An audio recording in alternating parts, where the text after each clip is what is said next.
안녕하세요. 저는 서울에 사는 30대 후반 여자입니다. 저는 2년여간의 결혼 생활을 끝내고 지금은 엄마로 커리어 우먼으로 행복한 나날을 보내고 있어요. 하지만 이렇게 되기까지 시행착오와 고충이 많았답니다. 제 짧은 결혼 생활을 들려드리는 것이 어떤 분들에게는 도움이 될 수 있을까 해서 이렇게 사연을 보내게 되었습니다. 요즘 젊은 사람들은 결혼 생각이 없다고들 하죠. 저도 그랬어요. 결혼 자체에 부정적이라기보다 결혼보다 일로서 자아 실현을 하고 싶은 마음이 컸죠.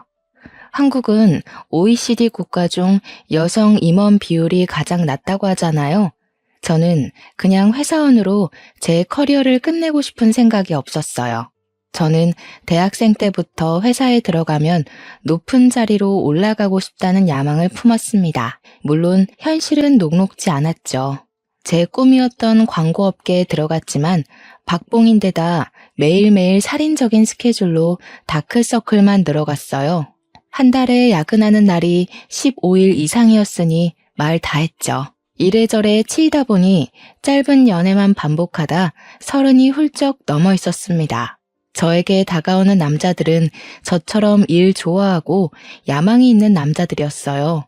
서로 일 욕심이 있고 관계 자체에 쏟는 시간이 적다 보니 자연스레 관계가 금방 헐거워지곤 했죠. 그래도 괜찮았습니다. 저한테는 목표가 있었으니까요. 그런데 30 중반이 되어가다 보니 친구들이 아기 낳은 것을 보니 조금 부럽긴 했어요. 저는 결혼할 생각은 없었어도 아기는 무척 좋아했거든요. 아기 옷만 보면 마음이 몽글몽글해져서 친구들의 아이에게 줄 옷이며 신발을 사곤 했습니다. 그렇게 이모 노릇을 톡톡히 하던 어느 날 소개팅 제안을 받게 되었어요. 제가 아이를 예뻐하는 걸 본 친구가 그러지 말고 괜찮은 남자가 있으니 한번 만나보라고 한 거였죠. 그렇게 못 이기는 척 만나본 남자는 지금까지 만났던 남자들과 달랐어요. 성격이 온화하고 차분하며 무슨 일에든 큰 욕심이 없는 무난한 사람이었죠. 전에는 그런 사람에게 매력을 느끼지 못했지만 저도 나이가 차고 혼자 있는 것에 지치다 보니 그의 편안함이 매력으로 느껴졌어요. 게다가 그는 제가 하는 일을 늘 응원해줬습니다. 그렇게 저는 사귄 지 1년도 안 되어 그 남자와 결혼을 약속하게 됐습니다. 저도 아이를 갖고 싶은 마음이 있었기에 결혼을 할 거라면 미룰 필요가 없다고 생각했죠. 저희 집도 어려운 형편은 아니었지만 남편 집도 여유가 있는 편이어서 30평짜리 집을 해주었어요. 요즘 시대에 빚 없이 집 사서 결혼하는 사람은 얼마 없다면서 주변에서 다들 부러워했죠. 처음에는 행복했습니다. 서로 동갑내기다 보니 뭘 해도 소꿉장난하는 것처럼 재미있게 할 수 있었어요. 하지만 시간이 갈수록 가사 분담 문제가 제 골치를 아프게 했습니다. 막내 아들로 귀하게 자란 남편은 집에서 손가락도 까딱 안 하는 걸 당연하게 여기며 살아온 사람이었죠. 그래도 결혼했으니 자기도 집안일을 하겠다고 말했지만 완전 수박 겉핥기 하듯 했습니다. 직장인들은 주말이면 청소며 빨래며 구석구석 할 일이 많잖아요. 하다못해 냉장고 정리도 해야 하고요. 그런데 남편은 집안일을 할 때 자기가 먼저 나서거나 주도적으로 하는 법이 절대 없었습니다. 말하기 전까지는 아무것도 안 하다가 보다 못한 제가 이것 좀 하라고 시키면 그것만 하고 소파로 가서 드러눕기 일쑤였죠. 오늘 우리 빨래도 해야 하고 화장실 청소도 해야 돼. 싱크대랑 가스레인지도 더러우니까 닦아야 하고. 오늘은 누워있지만 말고 좀 적극적으로 해봐. 집안일은 도와주는 게 아니고 같이 하는 거라고 말했잖아. 아니, 하라는 대로 다 했는데 왜 자꾸 뭐라 그러는 거야? 우리 엄마는 나더러 주말에는 쉬라고 그랬는데. 가만 보면 자기는 일 중독이야. 주말에는 쉬어야지. 주중에도 일하고 주말에도 일하면 도대체 언제 쉬어? 나는 혼자 쉬는 시간이 필요한 사람이라고. 나 좀 내버려둬. 사람이 둘이라 집안일은 2배인데 남편은 10분의 1목밖에 일을 하지 않았어요. 잔소리하며 일 시키는 게 사람 피곤하게만 하는 일일까봐 웬만하면 그냥 내가 하고 말지 하고 몇 번 넘어갔던 게 남편의 무책임한 태도를 더욱 굳히는 일이 되고 말았습니다. 남편에게 주말은 청소기나 한번 돌리고 하루 종일 게임을 하거나 유튜브를 보는 날일 뿐이었어요. 그러면서도 집안 행사가 있을 때면 자기가 집에서 얼마나 일을 많이 하는지 아느냐고 생색을 내곤 했습니다. 엄마 아빠는 내가 우리 집에서 얼마나 일을 많이 하는지 모를걸? 우리 지아 힘들까봐 무거운 것도 다 들어주지. 청소기 돌리는 건 이제 내 담당이야. 나는 완전 청소기랑 한 몸이라니까. 나 집에서는 집안일 한 번도 안 해봐서 세탁기 돌릴 줄도 모르고 설거지도 할 줄 몰랐잖아. 이제는 설거지 박사라니까. 남편의 과장에 저는 어이가 없었죠. 아무리 좋게 봐줘도 남편이 가사에 참여하는 건 절반도 채 안 됐거든요. 남자들에게는 집은 청소를 안 해도 깨끗하게 유지되고 음식을 먹고 나면 뒤처리는 요정이 와서 해주는 걸로 아는 게 아닐까요? 남편은 집안일이라는 게 밖에 나갔다 오면 저절로 되어 있는 걸로 착각하는 것 같았습니다. 남편이 그렇게 집안일을 많이 한다면서 과장을 할 때마다 시어머니의 따가운 눈초리를 느껴야 했습니다. 감히 네가 내 귀한 아들에게 일을 시켜? 라는 기색이 역력했죠. 그렇게 귀한 아들을 집안에서 아무것도 안 하는 사람으로 키워 저를 고생시킨다는 것도 모르고 말이죠. 당신이 무슨 집안일을 그렇게 많이 한다고 시부모님 앞에서 그렇게 생색을 내? 누가 보면 우리 집 일 당신이 다 하는 줄 알겠어. 설거지도 10번이면 내가 7번 하는데 그게 어떻게 당신이 다 하는 거야? 자기야말로 뭐 그런 걸 가지고 따지고 그래. 그냥 하는 말이잖아. 그럼 내가 집에 와서 쉬지도 못하고 집안일 하는데 엄마 아빠한테 그런 말도 못해? 당신이야말로 너무하는 거 아니야? 꼭 그렇게 사사건건 시비를 걸어야 해? 남편은 좀처럼 말귀를 못 알아들었어요. 그야 자기 딴에는 그 정도가 집안일을 엄청 많이 하는 거니까요. 아내는 엄마와 달리 자기에게 일이나 시키는 마녀라도 되는 것처럼 여기고 자기 생각을 바꾸려 하지 않더군요. 슬슬 결혼을 잘못한 건가 하는 생각이 들기 시작했습니다. 그래도 그때는 결혼 초기이기도 하고 최악의 상황까지 생각하지는 않았죠. 그러다 결혼한 지 얼마 안 되어서 시아버지가 쓰러졌습니다. 평소에 늘 소화가 안 된다고 하시더니 대장암 3기 판정을 받게 된 거였어요. 상태가 좋지 않았던 시아버지는 수술받고 항암 치료를 받는 기간 내내 입원해 있었습니다. 식사도 잘 못하시고 거동도 불편하셔서 화장실을 가야 할 때마다 누군가 옆에서 도와드려야 했죠. 남편의 2살 많은 누나가 시아버지 병원과 가까운 곳에 살아서 어머니 대신 병원을 지키는 일이 많았어요.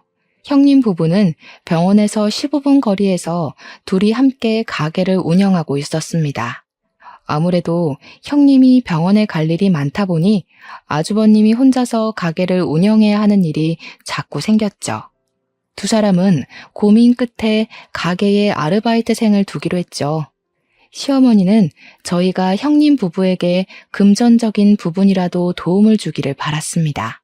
하지만 이미 병원비의 절반 이상을 저희 부부가 대고 있는 상황이었고 형님 부부를 도와드리고 싶어도 여유가 없는 상황이었어요.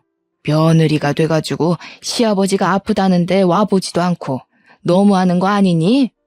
나랑 우리 미연이한테 다 맡겨놓고 코빼기도 안 비친다는 게 말이 돼? 우리가 영훈이를 어떻게 키웠는데 너희들한테 이렇게 냉대를 당할 줄은 몰랐다. 솔직히 이해가 잘 안 됐습니다. 남편은 본인의 직장이 시아버지 병원이랑 가까운데도 일주일에 한 번 들를까 말까인데 남편에게는 아무 말도 안 하고 저한테만 뭐라고 하셨으니까요. 어머니, 죄송해요. 저는 회사가 너무 반대 방향이라서 가보기가 어려운데 그래도 영훈 씨 회사가 병원에서 가까우니까 형님이 힘드신 날에는 영훈 씨라도 가서 도와드리라고 할게요. 뭐? 영훈이더러 간병을 하라고 한단 말이니? 너 정말 너무하는구나. 집까지 사주면서 결혼시켜줬더니 영훈이한테 집안일을 다 시키는 것도 모자라서 이제는 간병까지 시키겠다는 거냐? 너는 네 일을 남편이랑 신우한테 다 떠넘기면 마음이 편하니? 어머니, 잠시만요. 말은 바로 하셔야죠. 제가 형님이나 영훈 씨한테 제 할 일을 떠넘긴 건 아니죠. 아버님 간병이 저 혼자만의 일이 아니잖아요. 엄밀히 말하면 두 사람은 자식이고 저는 며느리인데 왜 저한테 책임이 다 있는 것처럼 말하세요? 그리고 저는 영훈 씨한테 집안일 다 시킨 적 없어요. 오히려 집안일 분배가 제대로 안 돼서 더 힘들다고요. 뭐야? 집안일 분배가 제대로 안 돼?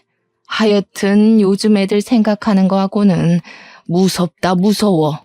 너는 그럼 집안일을 남편이랑 5대5로 자로재듯 딱 나눠서 해야 속이 시원하다는 거니? 여자가 돼가지고. 그리고 네 친아빠가 아니니까 시아버지 돌볼 책임이 아예 없다는 거야 뭐야? 어떻게 교육받으면 그런 말이 나와? 아이고 어머니, 그런 말이 아니잖아요. 어찌 됐든 일이든 뭐든 분배가 제대로 되어야 서로 만족할 수 있죠. 한 사람이 일방적으로 일하거나 경제적인 부담을 지면 당연히 불만이 생길 수밖에 없어요. 저도 제가 이런 말을 하게 될 줄 몰랐어요. 그런데 결혼하고 보니까 어머니 말대로 자로재듯 나눠야 할지도 모른다는 생각이 드네요. 아이고, 맹랑하기 짝이 없구나. 그렇게 반반 나누는 게 좋으면 너도 네 형님이랑 나눠서 간병해야 하는 거 아니니? 그럼 집 살 때는 왜 우리 돈으로 샀어? 너 지금 살고 있는 그 집에 땡전 한 푼도 안 냈잖니? 그럼 우리 아들이 그에 대해 억울해야겠네. 안 그래? 집 사주신다고 해서 저희가 혼수 다 한 거잖아요. 제 명의로 된 집도 아닌데 제가 그 집 때문에 빚졌다고 생각해야 하나요? 저도 아버님 아프신 거 마음 아프게 생각해요. 하지만 현실적으로 일도 늦게 끝나고 병원도 회사에서 2시간 거리인데 어떡해요. 제가 하려던 말은 형님이 간병하는 걸 마치 제 일을 대신하는 것처럼 말씀하실 필요는 없다는 거예요. 미안한 마음이 있다가도 없어질 판이었죠. 남편에게는 간병하라는 말도 안 하시면서 저만 닥달하는 게 너무 억울했어요. 저희 부부가 병원비를 가장 많이 내고 있다는 건 말도 못 꺼냈죠. 그것까지 말했다가는 아픈 시아버지 두고 계산기나 두드리는 못된 요즘 것으로 못이 박혀버릴 것 같았어요. 너무 말이 안 되는 말로 똘똘 뭉쳐 있으니까 어느 것부터 반박해야 할지 알 수가 없었어요. 솔직히 제 입장에서는 할 말을 한 것뿐인데 시댁이 사준 집에 공짜로 살면서 도리는 다 하지 않는 나쁜 며느리가 된 것 같았습니다. 그래도 너무 딱딱하게 군 거 아닌가 싶어서 주말에 시간 날 때마다 시아버지에게 가보려고 노력했습니다. 친정 부모님한테는 몇 달에 한 번 갈까 말까였는데 말이죠. 문제는 남편이었습니다. 나 토요일에 아버님한테 갔다 와야 하니까 당신이 집안일 좀 해놓을 수 있지? 저번처럼 또 어머니한테 고자질하지 말고. 원래 같이 가야 하는데 당신이 일 있다고 못 가는 거니까 집안일은 제대로 해놔야 돼. 나도 갔다 와서 다음 주 발표회의 준비해야 하니까 저번처럼 대충 해놓으면 안 된다. 남편은 걱정 말라며 늘 큰 소리를 쳤지만 막상 집에 와보면 집안은 그대로였습니다. 오히려 더 어질러져 있을 때도 있었죠. 남편과 함께 병원에 갈 때도 마찬가지였어요. 시아버지 심부름부터 팔, 다리 주물러드리는 일까지 모두 다 제 차지였습니다. 남편은 환자용 침대나 의자에서 게임을 하기가 일쑤였고 아예 휴게실에 가 있을 때도 있었어요. 결혼한 지 얼마 안 돼서 알게 되었습니다. 남편은 부모랑 같이 있으면 무조건 손가락 까딱 안 하는 막내 아들 모두가 된다는 걸요. 남편이 안 하는 일은 당연히 제 차지가 되었고요. 당신 게임 좀 그만하고 아버님 화장실 좀 데려다 드려. 가습기 물도 좀 갈아놓고. 집에서든 여기서든 가만히 있는다고 일이 저절로 되는 게 아니라고 했잖아. 아이고, 그 잘난 거 하면서 지 남편한테는 아주 유세다 유세야. 너는 네 시애미랑 시누이가 일주일 내내 고생해서 시아버지 돌봤으면 입 꽉 다물고 네가 해야지 어디 남편을 들들 볶아? 내 귀한 아들이 왜 저런 취급받으면서 살아야 하는지 알 수가 없네. 시어머니는 저에게 시아버지 간병을 못 시키는 게 못내 억울하셨나 봅니다. 하루는 저를 부르더니 다음 주 주말에 아주버님 생일이니 저에게 아주버님 생일상을 차리라는 거였습니다. 그걸 왜 제가 차려야 하냐고 묻자 시어머니가 저를 잡아먹을 듯이 째려보는 거 아니겠어요? 네 할 일을 우리 딸이 대신해 주는데 우리 딸이 간병하느라 바빠서 제 남편 생일상 봐주기 어려워 그렇다. 왜? 너한테 말한 게 뭐 잘못됐냐? 너는 이것도 하기 싫고 저것도 하기 싫으면 뭐하러 결혼했니? 자꾸 못된 며느리 취급을 받으니까 저도 헷갈릴 지경이었어요. 정말 내가 내 의무를 제대로 안 하는 걸까? 하지만 바로 2주 전에 시어머니 생일상을 차리느라 주말 내내 쉬지도 못하고 꽁지가 빠지게 일을 한 건 왜 쏙 빼먹는 걸까요? 혹시 집안 생일상 차리는 게 다 제 일인가요? 형님 아이들, 그러니까 시은이, 시연이 생일상도 제 몫이겠네요? 형님이랑 아주버님은 시간이 전혀 없고 제가 해야 할 간병을 도맡아하고 있으니까요. 이제야 말이 통하는구나. 당연히 네 일이지. 시키지 않아도 알아서 해야 될 걸 입 아프게 여러 번 말하게 하지 마라. 한 달 있으면 시은이 생일이니까 그것도 네가 준비하는 걸로 알고 있어라. 어이가 없어서 반박할 기운조차 없었어요. 남편에게 의논을 해봤지만 남편은 전혀 도움이 되질 않았습니다. 자기가 어머니랑 제 사이에서 할 수 있는 게 없으니 그냥 제가 알아서 하라는 거였죠. 결혼 전에는 그렇게 저만 생각해주고 결혼하면 제가 일에 집중할 수 있게 뭐든 해줄 것처럼 굴더니 그때 그 남자가 맞나 싶었습니다. 그러던 중 저는 제가 임신했다는 걸 알게 됐습니다. 임신 4개월이었어요. 결혼한 지 1년이 조금 안 되었을 때였죠. 그렇게 기다리던 임신이었건만, 그렇게 아이를 좋아했건만, 이미 지칠 대로 지쳐버린 저는 임신을 마냥 기뻐할 수가 없었어요. 슬픈 일이었죠. 그날 저는 남편에게 진지하게 다시 대화를 시도했습니다. 지금 시댁에서 나에게 하는 처사는 전혀 공평하지가 않고 아이를 낳으면 더 힘들어질까봐 진심으로 걱정이 된다고 말했습니다. 그래도 아기를 가졌다는 말에 남편은 기뻐하더군요. 남편은 미안하다면서 아빠 병 때문에 엄마가 너무 예민해져 있는 모양이니 조금만 견뎌보자고 말했습니다. 석연치는 않았지만 그래도 아기 소식에 기뻐하며 자기가 더 잘하겠다고 말하는 남편을 보니 그래도 마음이 좀 놓였어요. 무엇보다 형님 댁 생일상까지 차리라는 말은 없었던 일로 하겠다고 남편이 약속해 주었기 때문에 기분이 나아졌습니다. 아니, 그게 지아도 바쁘다니까 그렇지. 임신도 했잖아요. 누나가 그렇게 바쁘면 사람이라도 불러서 생일상 차리면 되지. 아, 잡혀 살긴 누가 잡혀 살아. 그러니까 우리가 병원비 많이 내든. 아니라니까요, 글쎄. 애초에 남편이 시어머니를 이길 수 없다는 걸 그때 알았어야 했는지도 모르겠습니다. 임신을 해도 별로 달라지는 건 없었어요. 시어머니는 몸 조심하라는 말 한마디 없이 주말만 되면 어떻게든 저를 불러내어 일을 시킬지 그런 궁리에만 빠져 있었습니다. 그리고 주말에도 제대로 일을 안 할 거면 주중에 퇴근 후 1시간 거리에 있는 시댁에 가서 자기 대신 집안일을 하라고 시키기까지 했어요. 어머니, 제가 퇴근 후에 거기를 어떻게 갔다 와요? 홀몸도 아닌데. 안 그래도 회사에서 일 많아서 힘든데 그렇게 못해요. 저희가 그래도 주말에 번갈아 가면서라도 오잖아요. 여기서 더 하라는 건 정말 무리예요. 네가 주말에 와서 하는 일이 뭐가 있니? 그렇다고 네가 무슨 억만금을 벌어? 무슨 대단한 일을 한다고 그렇게 유세야? 그러니까 주말에 잠깐 코빼기 비추는 거 빼고는 아무것도 안 하시겠다? 임신까지 했으니 이제 아주 기고만장이겠구만. 누구는 임신 안 해본 줄 알아? 이런 식의 실랑이가 끝도 없이 벌어졌어요.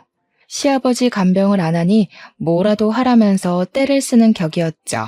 이래서야 아이 낳아서 키울 수 있으려나 걱정하고 있을 때 남편이 자기가 육아휴직 쓰겠다는 말을 꺼냈습니다. 저는 제가 맡고 있는 프로젝트가 있어서 도저히 육아휴직을 길게 쓸 수 있는 상황이 아니었어요. 남편 직장은 비교적 안정적이었고 저보다는 육아휴직을 쓸 수 있는 상황이라고 생각했기 때문에 그래도 다행이라고 생각했어요. 남편에게 여유가 생기면 시어머니와의 트러블도 좀 나아지리라 생각했거든요. 하지만 그건 제 착각이었습니다. 결혼 전 남편은 육아휴직 쓰는 게 자기 꿈이라고 노래를 불렀죠. 그런데 남편이 엉뚱한 소리를 꺼내는 게 아니겠어요? 지아야, 나 말이야. 지금 이 회사에서는 아무래도 비전이 없는 것 같아. 이대로 가다가는 나만 뒤떨어질 것 같은데. 아무래도 나 따로 자격증을 준비하는 게 맞는 것 같아. 그래서 말인데, 공인중개사 자격을 딸까 하는데, 마침 육아휴직도 받을 수 있고. 육아휴직 기간에 공부를 어떻게 해? 당신은 육아가 무슨 애들 장난인 줄 알아? 공부하면서 널널하게 애 볼 수 있는 거면 뭐하러 휴직까지 해가면서 애를 보겠어.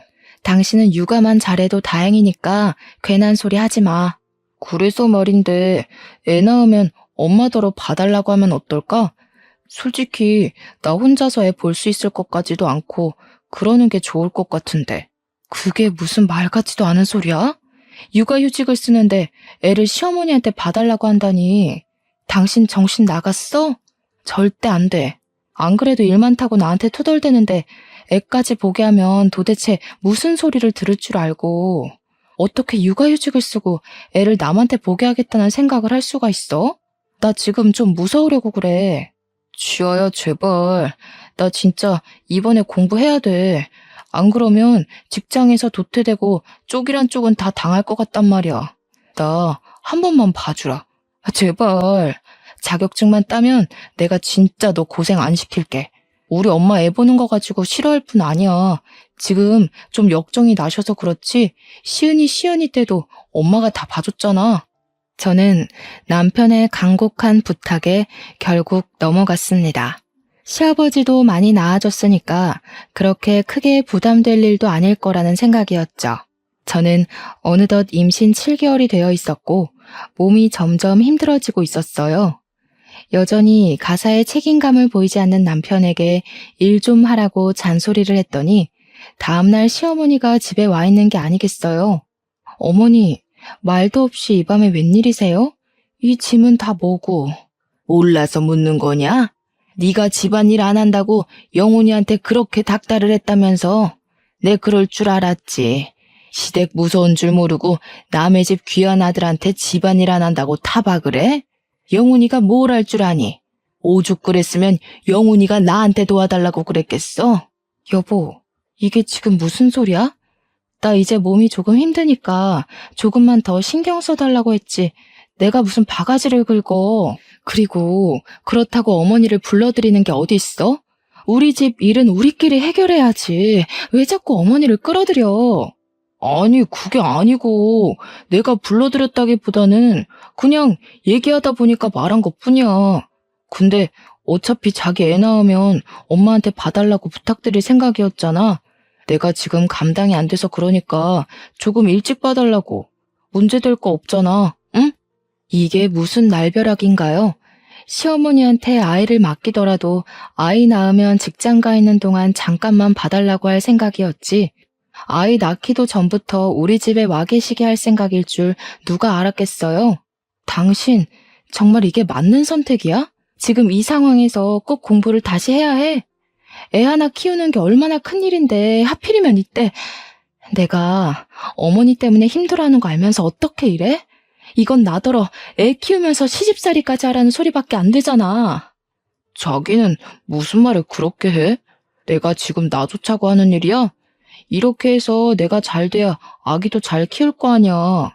앞날도 깜깜하고 애도 태어나는데 그럼 내가 어떻게 가만히 있어? 엄마가 와서 도와주시면 좀 어때서? 엄마가 남이야?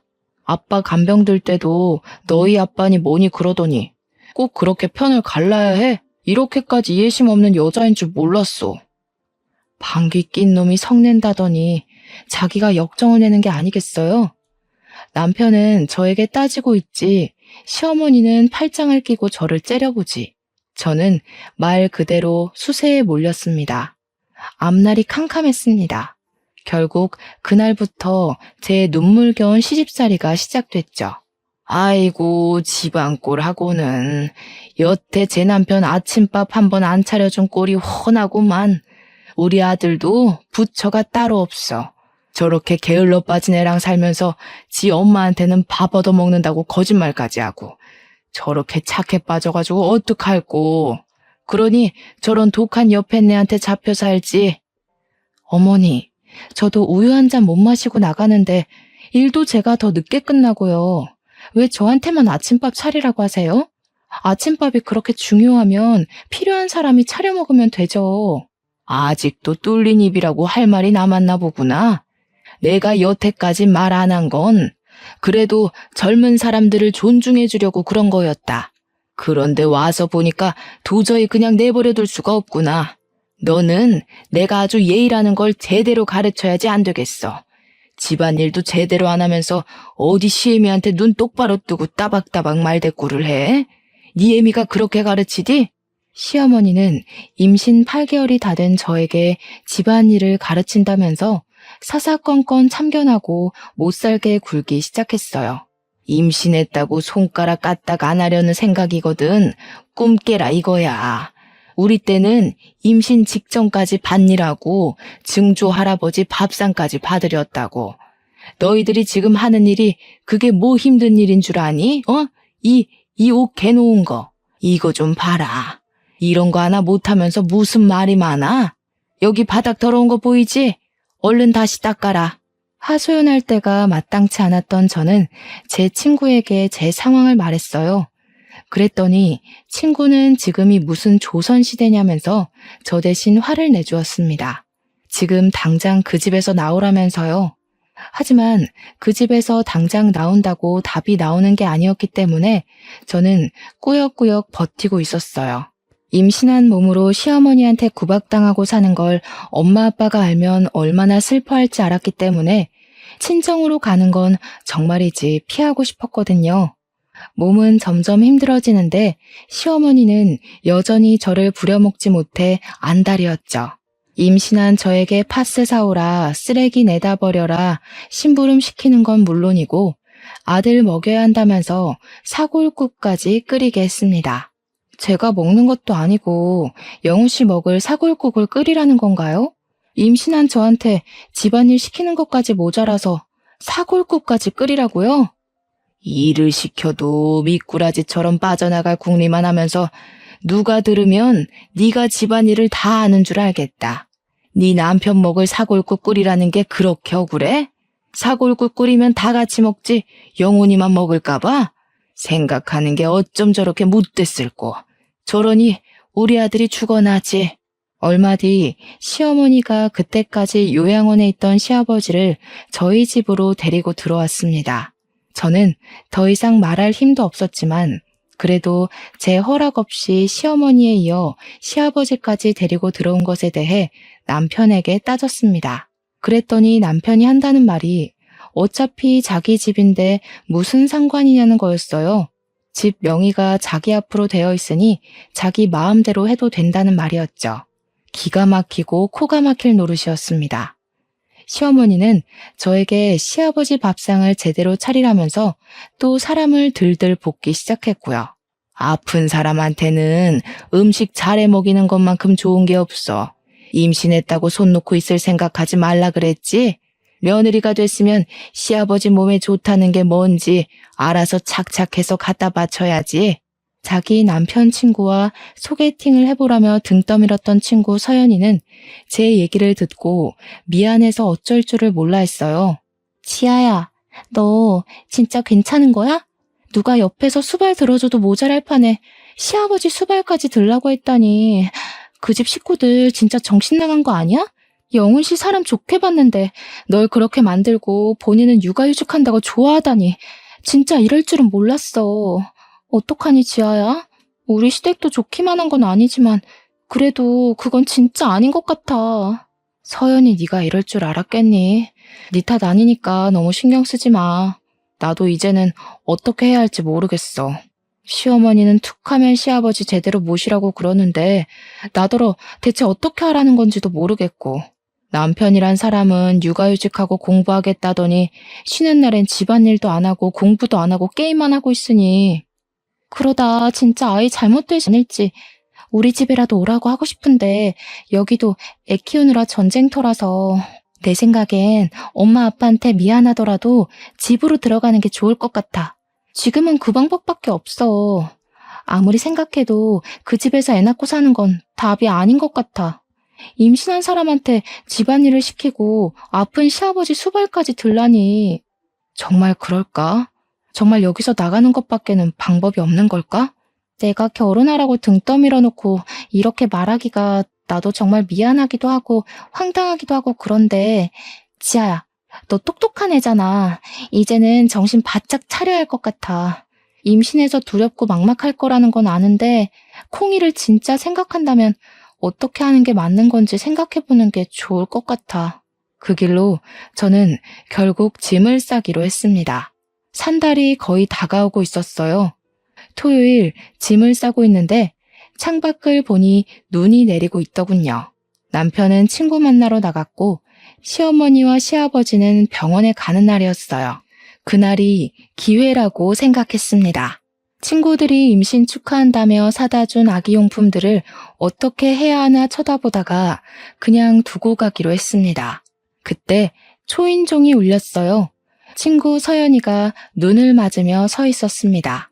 저는 깜짝 놀라서 말을 못하고 있었는데 서연이는 시간이 별로 없다면서 제 손에 뭔가를 쥐어주지 뭐예요. 손을 펴보니 그건 손가락만한 작은 토끼 인형이었습니다. 그거 녹음기야. 휴대폰에 달아놔. 인형을 꾹 누르면 녹음이 시작되니까 지금부터 시어머니가 뭐라고 그러면 일단 인형부터 눌러. 너 결혼한 지도 얼마 안 됐고 자잘하게 괴롭히는 걸로 이혼 소송하려면 증거가 필요하니까 그때마다 휴대폰 녹음 누르기 힘들 거 아니야. 사실은 이제 집을 나갈 거라는 말을 하기도 전에 서연이는 가버렸어요. 저는 분홍색 인형을 손에 가만히 쥐어보았습니다. 그 인형 녹음기를 제대로 쓸 수 있을지는 몰라도 친구의 마음이 느껴져서 어쩐지 안심이 되는 기분이었어요. 짐을 다 싸고 나가려는데 시어머니가 들어오는 게 아니겠어요? 시아버지 검사 결과가 좋지 않아서 며칠 더 입원해야 할 것 같다고 물건을 챙기러 온 거였습니다. 저는 얼른 인형을 꾹 눌렀습니다. 너 지금 어디 가는 거니? 설마 우리 몰래 도망가려는 거야? 이게 지금 무슨 일이라니? 뭐 이런 게 다 있어? 소방마저 쫓겨나도 100번은 쫓겨났을 마당에 제가 뭐가 잘났다고 도망을 가? 저 더 이상은 못 견뎌요. 임신한 사람한테 툭하면 집안일 시키고 심부름 시키는 게 맞는다고 생각하세요? 그것도 모자라서 아픈 시아버지 수발 안 든다고 닥달하셨잖아요. 여태까지 별일 없었던 것만 해도 다행인 줄 아세요. 여기가 영훈 씨 명의로 된 집이라는 이유만으로 저한테 아무런 동의도 받지 않고 어머니 아버지 다 멋대로 들어와 살고 계시고요. 이 개집애가 말하는 꼬락서니 좀 봐. 내가 그러니까 너를 안 이뻐하지. 네가 제대로 했으면 손주 임신한 너한테 그러겠니? 그래, 막말로 임신한 너한테 일 좀 시켰다. 그럼 좀 어때서? 네가 며느리가 돼가지고 해야 할 도리를 하나도 안 하니까 이렇게 된 거잖아. 시아버지 수발 좀 들라 그러면 내 아빠도 아니니 어쩌니 하면서 내 속을 긁어놨어, 안 긁어놨어? 영훈 씨한테는 아무 말도 안 하고 항상 저한테만 뭐라 그러셨잖아요. 저는 이 집안 며느리지 노예가 아니라고요. 그렇게 일할 사람이 필요하면 며느리 말고 가사도우미, 간병인을 고용하세요. 저는 남편 대신 집안일하고 시아버지 수발 들고 시누이 가족 생일상까지 차리는 노예가 아니에요. 뭐야? 이 싹 수 없는 년이 뭐가 어쩌고 어째? 시어머니가 제 뺨을 때렸습니다. 임신한 사람을 괴롭히는 것도 모자라서 때리기까지 하세요? 왜? 맞으니까 억울하냐? 임신한 몸으로 일하는 게 억울해? 우리 때는 네가 당한 거에 10배도 더했어. 그거 일 좀 했다고 집으로 쪼르르 가버리면 네 부모가 퍽이나 좋아하겠다. 하긴 너를 그따위로 키워놓은 작자들이니 그 인간들도 뻔하지. 어디 네 잘난 주둥이에 네 부모도 넘어가나 보자. 시댁 허락받고 아기 낳을 때까지 친정에 있기로 했다는 제 말에 엄마는 별말 없이 저를 맞아줬습니다.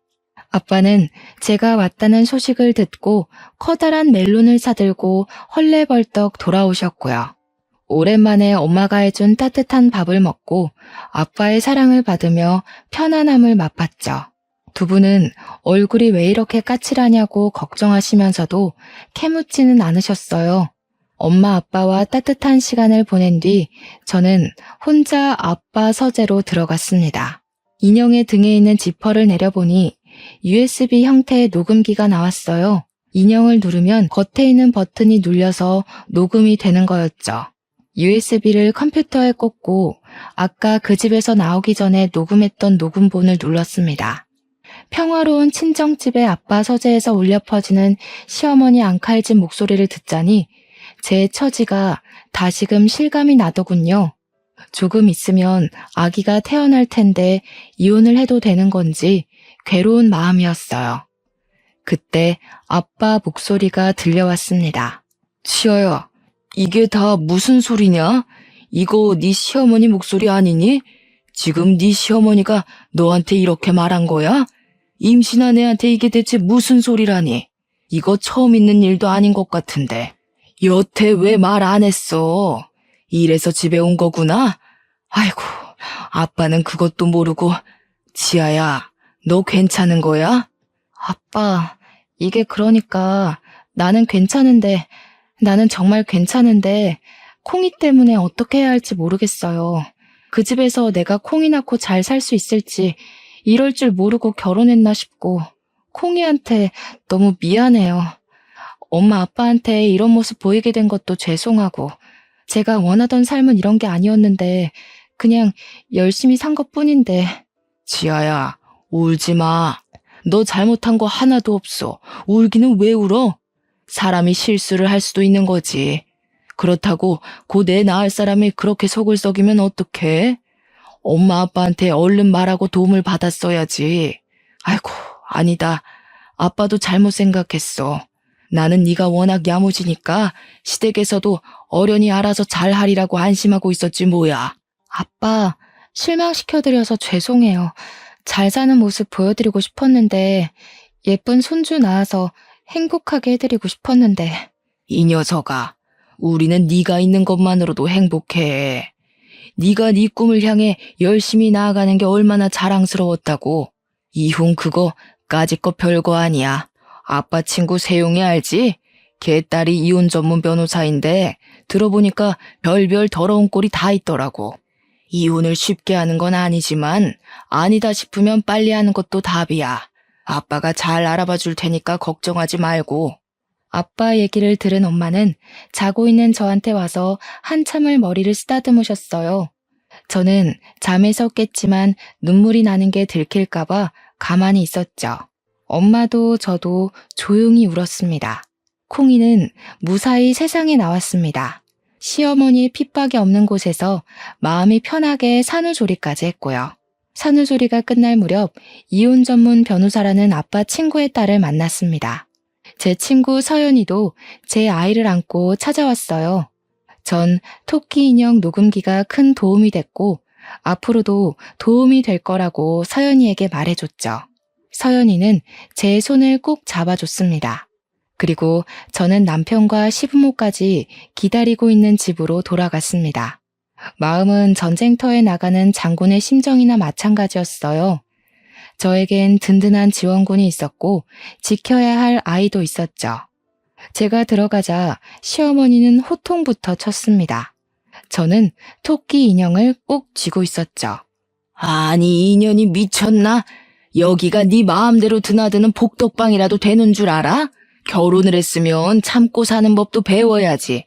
엄마라는 게 마음에 안 든다고 집을 뛰쳐나가? 지금 집에 환자도 있고 네가 해야 할 일이 얼마나 많은데 네가 그러고도 무사할 것 같아? 제가 오죽하면 집에서 뛰쳐나갔는지 생각은 안 해보셨어요? 임신한 사람 몸에 손댄 거부터 사과하세요. 이 년이 아직도 정신을 못 차렸어? 내가 혼자서 아들 밥 차리고 간병까지 하느라 얼마나 고생했는지 알아? 무릎 꿇고 빌어도 시원찮을 판에. 그래, 네가 네 의무를 다 안 하니까 손 좀 댔다. 어쩔래? 어머니 아들 밥 차리고 어머니 남편 간병하는 게 어떻게 제 의무가 되나요? 말이 되는 소리를 좀 하세요. 저까지 멍청해지는 것 같으니까. 어처구니 없어서 애 떨어질 지경이었던 게 한두 번인 줄 아세요? 제가 말씀드렸죠. 저는 이 집 노예가 아니라고. 당신이 아들을 아무것도 안 하는 무능한 사람으로 만들어놔서 피해본 건 저라고요. 뭐야? 이 썩을 년이 진짜 한번 당해봐야 정신을 차리겠구먼.